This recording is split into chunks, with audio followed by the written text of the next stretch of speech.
Hello. Hello जीजा जी प्रणाम। हाँ खुश रह का हाल चाल। बढ़िया बा जीजा।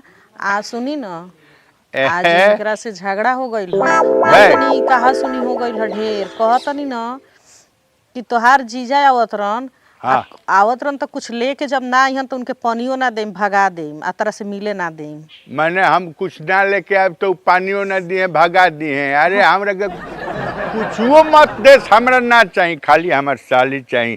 साली के मुंह देख ले उतने में हमार जीवन तर जाई। ए जीजा है तो उ कहत रहन कि दुआरे पर ले भगा देब।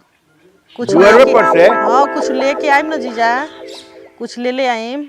हाँ तो ले ले अब कह न का तारा का बढ़िया लागेला। जीजा कुछ ले आइम। हाँ रौरा हमरा खातिर चल आइम ये काफी बाटे, लेकिन उनकरा के कुछ चाही, उनकरा के खातिर कुछ ले आइम। अच्छा ठीक बा, हम बानी नु। देखा हम बानी तू बाड़ू, हमनी के बस अतने बाटे मामला है। तरह के हाँ। देख ले नु तो बुझ कि हम रसगुल्ला खा लेनी, तरह के देख लेनी। हाँ जीजा हम रौरा के देख लेनी तो बड़ा खुश हो जानी। हम आओ तनी हम ले आए। ठीक बा जीजा प्रणाम। खुश रह। जीजा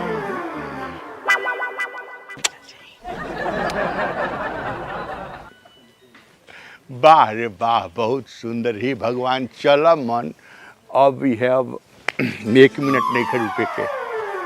गोरर की पत्थर की रे अरे मारे गुललवा जिया राजरी रे। गोड़वा उठाई जी तनी। का करे गोड़वा उठाई रे? आओ हटाई ना तनी। उठा ले, पहाड़ ना बन पे गोड़वा ना। अरे उठाता गोड़।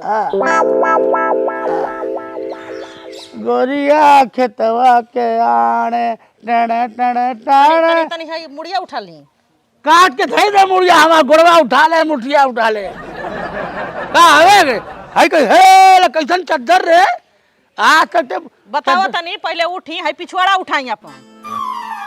देखो तो चप्पलवा ना हमारा घुस के हमारा खुद फेंक देबो। उठा ला। यही पड़े तो जीतो तनी।